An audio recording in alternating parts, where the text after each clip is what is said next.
Imaginez un instant. Vous êtes cette femme que tout le monde admire. Forte, indépendante, toujours prête à relever les défis, à porter le monde sur vos épaules. Vous êtes le roc sur lequel les autres s'appuient, la flamme qui éclaire même les journées les plus sombres. Mais à l'intérieur, un sentiment de fatigue vous envahit. Vous ressentez la pression constante de devoir être parfaite, infaillible. Vous vous demandez peut-être en secret si tout cela en vaut vraiment la peine. Bienvenue dans l'univers du syndrome de la femme forte. Ce phénomène, bien plus répandu qu'on ne le croit, est souvent passé sous silence. Pourtant, il mérite toute notre attention. Dans cet épisode, nous allons explorer les racines de ce syndrome, comprendre ses manifestations et surtout découvrir comment briser ce cycle épuisant. Préparez-vous à une plongée profonde dans un sujet qui touche de nombreuses femmes à travers le monde, souvent sans qu'elles en soient pleinement conscientes. Attachez vos ceintures car ce voyage pourrait bien changer votre perception de la force et de la vulnérabilité. Je suis Anouk Troyet et je vous souhaite la bienvenue chez Elle et la Lune, le podcast inspirant qui va vous aider à entrer en action afin d'incarner et briller de tous les feux de votre belle puissance féminine.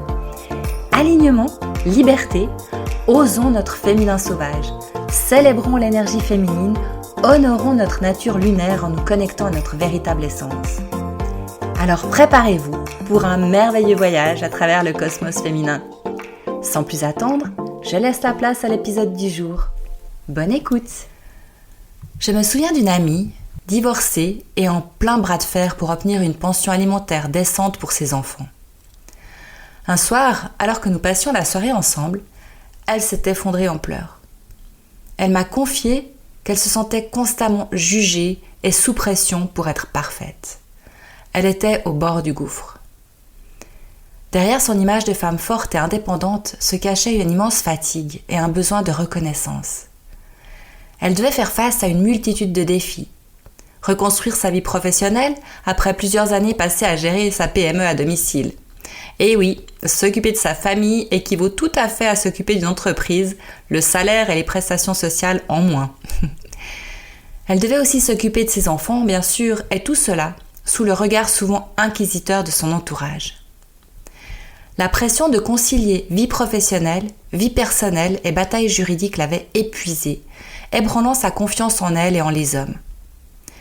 C'est en pensant à elle et aux clientes que j'ai accompagnées dans mon cabinet dans les mêmes circonstances, que j'ai réalisé combien les femmes, même les plus indépendantes, peuvent se sentir seules et vulnérables. C'est d'ailleurs pour répondre à ces besoins que j'ai développé les 4 clés de la puissance féminine, un programme conçu pour les aider à retrouver leur confiance en elles, à lâcher prise et à se reconnecter à leur essence profonde. Mais parlons un peu des origines de ce que j'appelle le syndrome de la femme forte. Depuis des siècles, la société a imposé des normes strictes sur ce que devait être une femme. L'image de la femme forte et inflexible a été glorifiée dans les médias, la littérature et même dans nos conversations quotidiennes. Et cette représentation, malheureusement, elle laisse bien peu de place à la vulnérabilité ou à la faiblesse. Et ça crée une pression immense pour se conformer à cet idéal qui est juste inatteignable. Combien de fois n'ai-je pas entendu « Oh, mais j'aimerais tellement être forte comme toi !» Ben non. 2 burn-out plus tard, je vous assure que c'est pas une bonne idée du tout. Et en plus, quand on s'effondre, personne ne comprend plus rien. Certains partent même en disant « Je ne suis pas assez fort pour supporter ça ». Ça, c'est du vécu. Lorsqu'on a grandi dans des environnements où la force était valorisée au détriment de l'expression des émotions, on apprend dès le plus jeune âge que montrer des signes de faiblesse ou demander de l'aide est un signe d'échec. Ce conditionnement familial a des répercussions qui sont super profondes sur notre bien-être et nos croyances quand on arrive à l'âge adulte. Dans le monde professionnel, on doit souvent se battre pour prouver notre valeur. On se sent obligé de travailler plus dur, de faire preuve de plus de résilience et de ne jamais montrer de signes de stress ou de fatigue. En ce qui me concerne, j'avais carrément écrit dans mon CV que j'avais une très grande résistance au stress.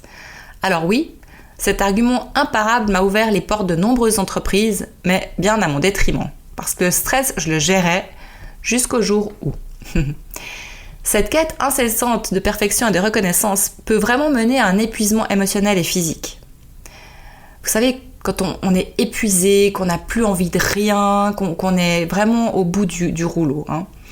Et puis, quand on reconnaît ces influences, justement, ce qui nous pousse à ça, les influences sociétales, familiales et professionnelles, c'est ce qui alimente ce phénomène, on peut commencer à remettre en question, justement, ces normes et à redéfinir ce que signifie vraiment être forte. Parce que quand on porte constamment le poids du monde sur ses épaules, et ça je suis sûre que ça vous parle, c'est inévitable que ça prenne un lourd tribut sur notre bien-être. On peut vraiment ressentir un épuisement émotionnel et physique, on est épuisé par la nécessité de toujours être à la hauteur, de ne jamais faiblir, et surtout de jamais dire non aux sollicitations des autres. Ça, j'en ai déjà parlé dans plusieurs podcasts. Cet épuisement, il peut vraiment se manifester par des troubles du sommeil, une fatigue chronique et des problèmes de santé plus graves. Évidemment, quand on dort mal, on a un sommeil agité, ça peut être aussi dû à la ménopause, pour les femmes qui en font partie, des femmes ménopausées. Et puis, évidemment, on sait que quand on a des troubles du sommeil, qu'on dort mal, on est encore plus épuisé le lendemain, et puis on n'a plus les idées claires, et puis on ne sait plus trop ce qu'on veut, et puis c'est vraiment des situations qui sont très pénibles. En plus, une des caractéristiques les plus marquantes quand on a ce syndrome, la femme forte, c'est le mal qu'on a à demander de l'aide. On a tellement appris à se débrouiller seule, à être indépendante puis à tout prix, qu'on voit la demande d'aide comme un signe de faiblesse, quelque chose à éviter à tout prix. Et cette attitude, en fait, elle nous isole encore plus. Elle rend encore plus difficile la gestion de tout ce qu'on a à faire au quotidien, des défis du quotidien. En plus, ça peut provoquer des problèmes de couple. Parce que nos compagnons, ils se sentent complètement écartés. Et il ne faut pas oublier que les hommes ont eux aussi leur charge de croyances limitantes qui tirent leurs origines du même endroit que nous. La société, l'éducation et toutes ces pressions sociétales. Et puis aussi, par rapport à ça, est-ce que vous avez remarqué comme un homme est bien plus attentionné envers une femme qui n'hésite pas à se décharger sur lui et une femme qui montre ses faiblesses ou sa colère? Quand j'étais plus jeune, je trouvais que c'était complètement intolérable ces femmes qui se mettaient en colère et qui faisaient pas tout pour être gentilles et prévenantes envers leurs compagnons. Et ça, c'était typiquement l'éducation et puis la société. Et puis, en fait, je me suis rendu compte que ce sont souvent ces couples-là qui tiennent le plus longtemps. Pourquoi ? Parce que quand on montre sa vulnérabilité, c'est pas être faible, c'est nous montrer dans toute notre authenticité. La personne en face de nous, elle sait qui on est, elle sait les limites qu'on a, elle sait les limites qu'on a posées, elle sait ce qui nous fait du mal, elle sait ce qui nous fait du bien. Évidemment que si on porte tout le temps un masque, les gens ils savent pas à quoi s'en tenir. Et quand on laisse tomber ce masque justement, quand on n'en porte pas, tout le monde sait à quoi s'en tenir. Et ça rend la vie bien plus simple. Et puis ça permet aussi de ne pas se réveiller un matin avec un étranger ou une étrangère dans son lit en se disant c'est pas du tout la personne que j'ai connue, qu'est-ce qui se passe, qu'est-ce qui s'est passé, il ou elle a tellement changé, ou bien dire je te reconnais plus. Je sais pas si vous avez déjà entendu ça, dire je te reconnais plus, tu n'es plus la même personne, ou si vous l'avez déjà dit à quelqu'un, tu n'es plus du tout la même personne que quand on s'est connu. Alors d'être authentique et d'oser se livrer en fait avec ses forces et ses faiblesses, ça permet d'avoir vraiment des relations authentiques avec les autres. Et puis, je dirais même que montrer sa vulnérabilité, c'est une énorme force. Et c'est la première étape pour briser ce cercle vicieux et épuisant des faux semblants. Ça signifie aussi comprendre que demander de l'aide, c'est pas un signe de faiblesse, c'est une preuve de courage. Parce que ça demande un énorme changement de mentalité de notre part, un changement de croyance. Et quand on ouvre cette porte, on permet aux autres de nous soutenir. Et puis je vous assure, les fardeaux de la vie, ils prennent une autre dimension. Quand ils sont vus avec l'éclairage bienveillant d'une personne de confiance, avec quelqu'un d'autre, une autre personne qui voit la chose. D'ailleurs, vous-même, quand vous parlez avec des amis, si quelqu'un vous confie un fardeau ou un souci qu'elle a, vous allez certainement être la première à pouvoir dire non mais attends, là en fait, ok, il s'est passé ça, mais est-ce que c'est vraiment sûr? Est-ce que tu es vraiment sûr que c'est de cette manière qu'on t'a dit les choses? Ou est-ce que... Mais en fait, tu pourrais très bien faire de telle ou telle manière pour éviter ce problème, et ce genre de choses. Et ça, c'est super précieux en fait. Parce que c'est ce qui nous permet de justement sortir de cette solitude et souvent d'avoir une solution à laquelle on n'avait juste pas pensé pour se sortir d'un éventuel drame ou bien surtout d'un souci ou de quelque chose qui nous empêche de dormir. Hein, parce que souvent, bah, voilà, quand on est seul ou quand on se sent seul, hein, quand on est en couple mais que l'autre n'est pas vraiment investi dans ce qu'on ressent, eh bien, ça permet de voir les choses vraiment de manière différente et puis d'éviter de stresser toute seule dans son coin. Alors c'est vraiment important aussi de se rappeler que personne ne peut tout faire tout seul. Chercher du soutien, c'est vraiment une démarche qui est saine et nécessaire. Mais en fait, c'est quoi finalement être forte? Alors pour moi, c'est aussi la capacité à reconnaître ses propres limites et à prendre soin de soi. Je sais que c'est pas simple. Encore une fois, ça demande justement de modifier nos vieilles croyances et du coup nos comportements. Mais en fait, on aimerait justement sortir de nos vieux schémas, non? C'est un petit peu l'idée de quand on n'est pas bien dans une situation, ben, on a vraiment envie d'en sortir. Et pour en sortir, on est obligé de changer quelque chose. Ça, c'est une réalité. Ça veut dire aussi se libérer des attentes irréalistes qu'on a auprès des autres et de se concentrer sur son propre bien-être personnel. Ça veut dire valoriser l'autocompassion, l'authenticité, la capacité à dire non quand c'est nécessaire et à établir des limites saines. D'ailleurs, j'ai déjà fait 2 podcasts, hein, l'épisode 10 qui est oser dire non quand on est femme, le tabou, est-ce que le non est tabou pour les femmes, et l'épisode 11 qui est sur la communication non violente. Si ça vous intéresse, vous pouvez toujours aller les écouter. On entre plus en profondeur dans ces sujets-là. Ce qui est important aussi, c'est la gestion de son temps, la priorisation des tâches et la mise en place de moments de repos et de détente. Ça, c'est vraiment tellement important pour se sentir en harmonie avec soi-même et surtout pour pouvoir s'écouter, écouter ce qu'on a à l'intérieur de soi, écouter notre petite voix intérieure qui nous dit « mais attends là, j'en peux juste plus maintenant, j'ai juste envie de me mettre dans un coin et puis de faire une sieste ou de lire ou de peindre ou je sais pas quoi, ou de rien faire simplement ». Et c'est important de se rappeler que de dire non à certaines demandes, c'est pas du tout égoïste, mais c'est une manière de protéger son propre bien-être. Les limites claires, elles permettent de maintenir un équilibre entre les différentes sphères de la vie et de prévenir l'épuisement. Je sais pas si ça vous est déjà arrivé, quand quelqu'un arrive vers vous et tout énervé et qui commence à crier, eh bien, il y a une manière que j'ai apprise à utiliser quand je travaillais dans les gérances, c'était justement quand j'avais un locataire qui avait besoin de se défouler sur quelqu'un, je faisais 2 pas en arrière et je mettais mes bras en croix sur ma poitrine. Et ça, je peux vous assurer que la personne, elle redescendait tout de suite sur terre.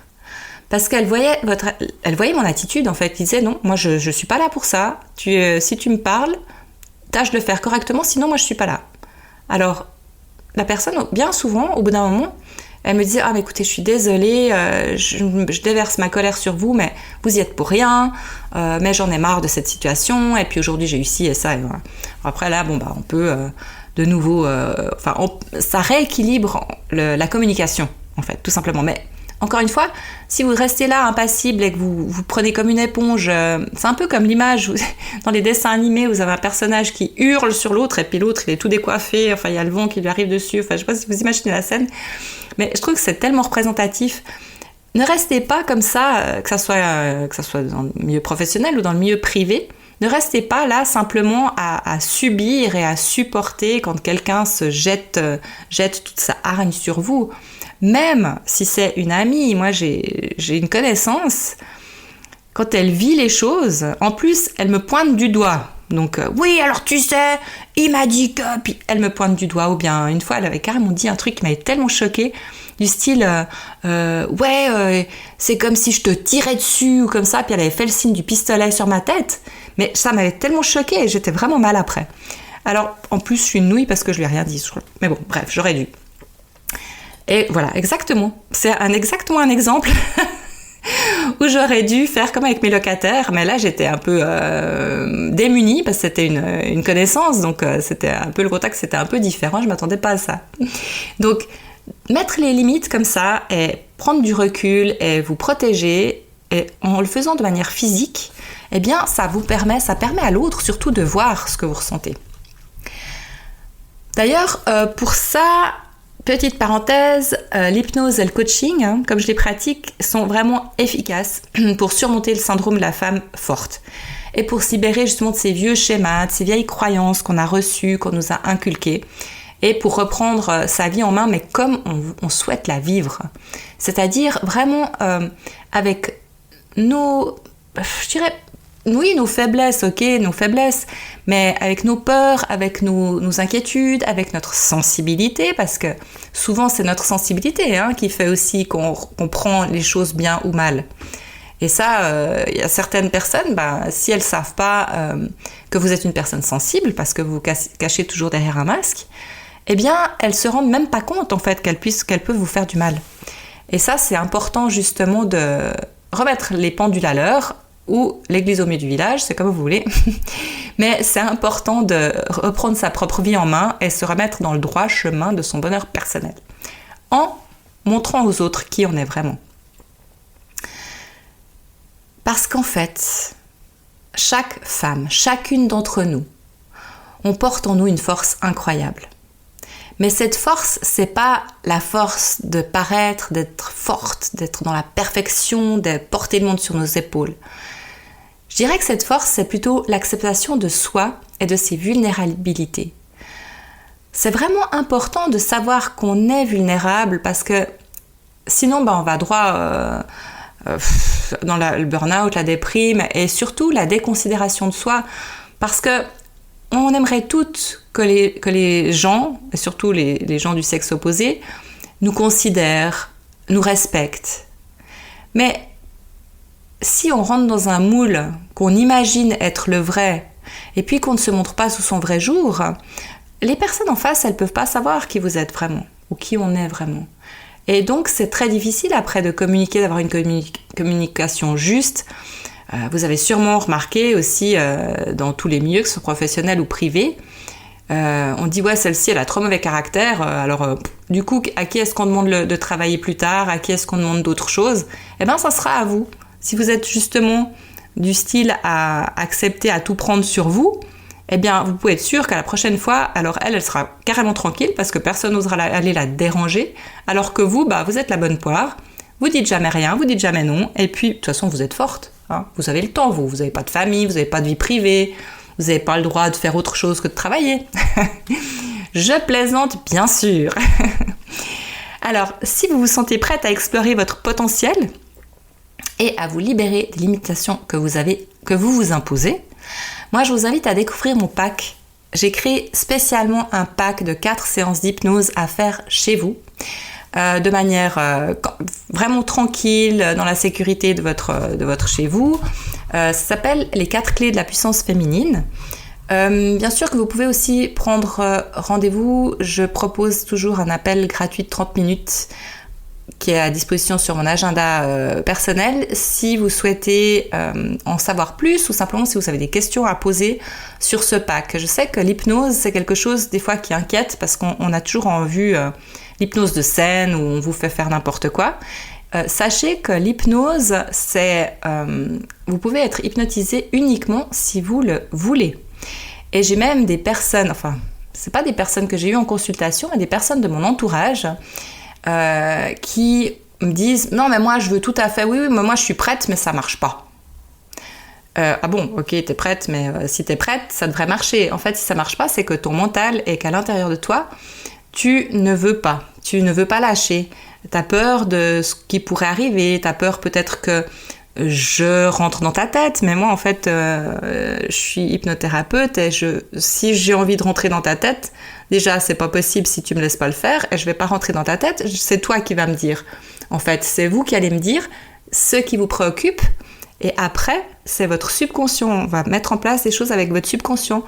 Mais il faut savoir qu'avant chaque séance d'hypnose, en cabinet, il y a une vingtaine de minutes qui se passent dans laquelle on parle tout simplement, on parle de vous, on parle de ce qui vous préoccupe. On va mettre en lumière en fait la source de ce qui vous préoccupe. Parce que généralement, une situation qui se passe mal, eh bien, elle a une origine, toujours. Donc, c'est important de savoir que l'hypnose, on va pas juste vous endormir et puis vous mettre n'importe quoi dans la tête. C'est pas du tout comme ça que ça se fonctionne, parce que d'ailleurs, ça ne fonctionne pas. Si c'était l'intention de quelqu'un qui veut vous hypnotiser, ça ne fonctionne pas, encore une fois. Donc, tiens, d'ailleurs, ça me fait penser que je pourrais peut-être faire une petite vidéo pour expliquer effectivement ce que c'est que l'hypnose et comment je la pratique. Ça, c'est une bonne idée. À voir. Je vous en reparlerai. En tout cas, n'hésitez pas, si vous avez envie vraiment de prendre un appel gratuit de 30 minutes avec moi, qu'on parle de tout ça, c'est avec grand plaisir. Comme je disais, l'hypnose et le coaching, ça peut vous apprendre à vous aimer déjà, l'amour de soi, à renforcer votre confiance en vous, à vivre une vie alignée avec vos valeurs, et puis à sortir de vos vieilles habitudes. Ça, c'est le principe même de l'hypnose et du coaching aussi.